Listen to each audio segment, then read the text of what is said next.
Okay, here's why I think Buddhism and Stan's photography go so well together. So in Buddhism, we talk about the relative truth and the ultimate truth.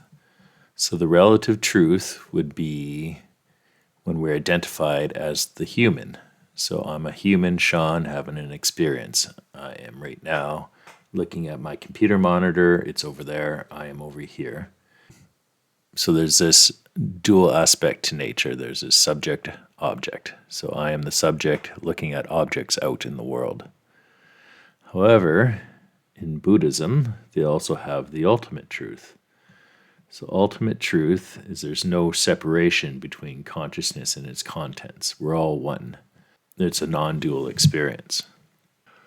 So the way that Stan puts this, and I like this summary, is that when you're in relative truth, you have this idea that you're a human being having a spiritual experience.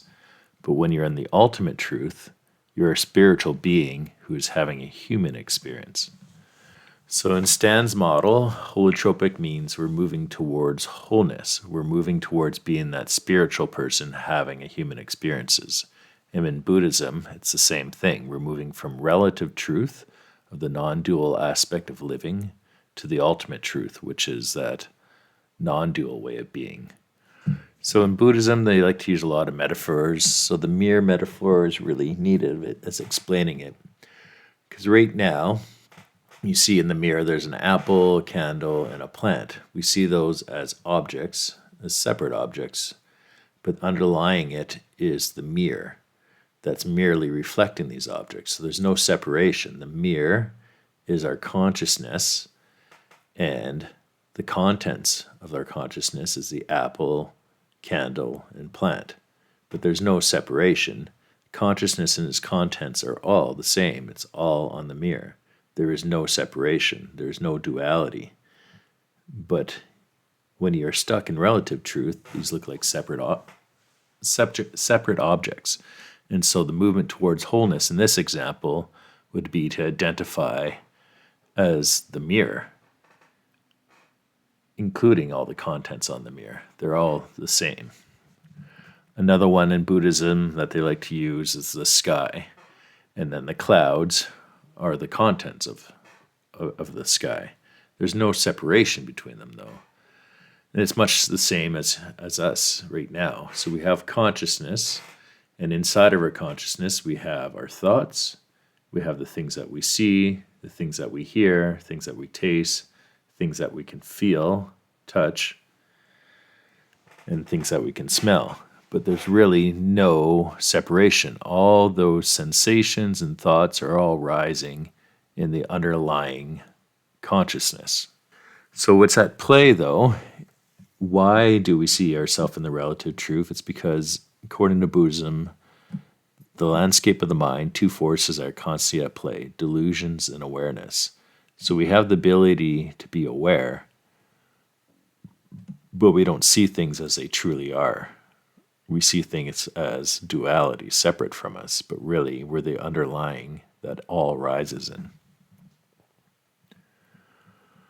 So what is those delusions then?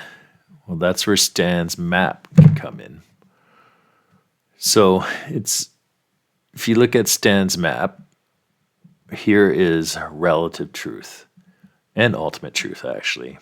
So if we're looking at this right now, in relative truth, you have an ego that perceives the world as it is, or as it thinks it is, but unconscious to it is all the causes and conditions that influence the way that they perceive the world. So these unconscious conditions are actually what Buddha talks about as karma. So these are the causes and conditions that lead to this outcome. So when I walk through the world and I see something, it is influenced by my personal biography, my perinatal matrices, and then the transpersonal realm. And so because of all these karmic conditions, I don't see the ultimate reality that lies underneath it all. So these this whole picture is really all rising in the mirror. And all these little things here that are obscuring the mirror is just the contents of the mirror. And right now we're stuck in identifying as these patterns of behaviors and existing, and we don't see the underlying non-dual aspect of this all. Unfortunately for Stan here, he called it karmic memories, but what he really means is past lives in my understanding, because karma is just causes and conditions that lead to an outcome. So because of those causes and conditions, so if you look at the left, say this is the non-dual experience. But because of all the causes and conditions that we have, we project onto this non-dual experiences all the things that cause this duality. These are all the karmic conditions that cause us to be who we are right now.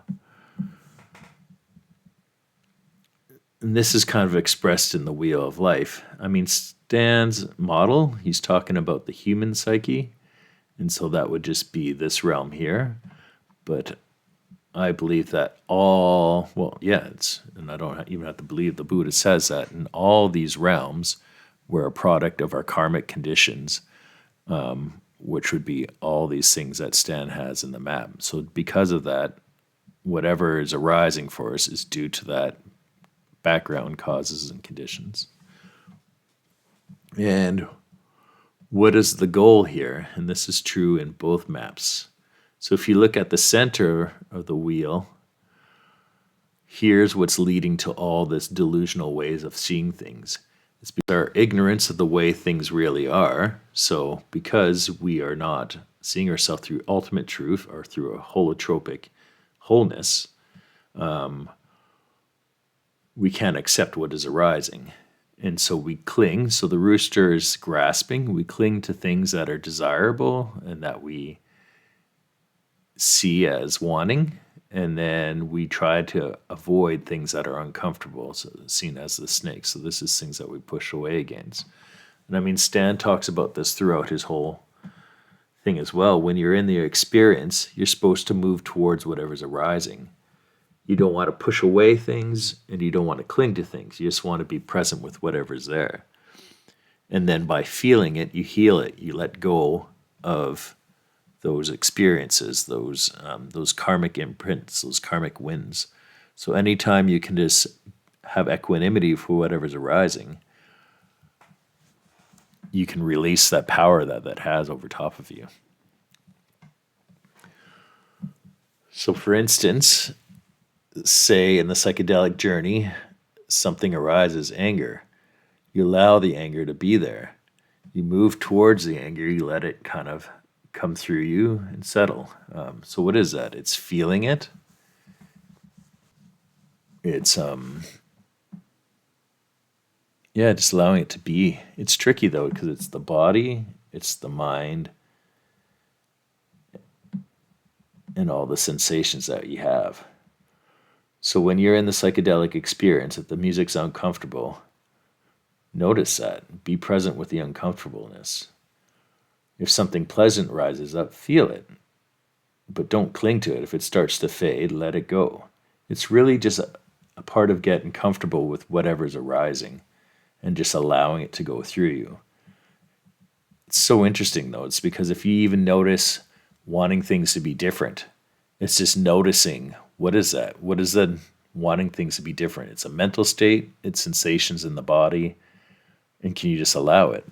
Ajahn Chah, who's a really gifted monk, who taught Jack Kornfield, Jack would be on this year-long meditation retreat, and he would go into the room, and he would say to him, "How are you?" This would, he'd be by himself for weeks, and then he'd go inside and he'd say, "How are you doing today? Suffering?" And Jack would say, "Yes." And Ajahn Chah would say, "Oh, good. One more thing to let go of." That's really what the goal here is in Stan's model, is that whatever's arising, can you just let go? Just allow it to be, and don't try to grasp, don't try to avoid. Just really allow it to be. And so for me, the mantra that I've been using when I'm in the psychedelic experience is just be here now. With whatever's arising, can I be here with it? What does that mean? So anytime that you're present, it means that you're focused on what you see, what you hear, what you taste, what you smell, or what you feel. So if you are sitting in any one of those experiences, you're present in the moment. However, if you're struggling, wishing things could be different, and you're trying to get rid of whatever's arising, you're basically trying to avoid the present. You're trying to get to a future. And if something pleasant really arises and you want to cling on to that, well, now you're stuck in the past. So the goal in here, in the psychedelic journey and Buddhism, is to just be here now with whatever's arising and just accept it for what it is. I hope that makes sense.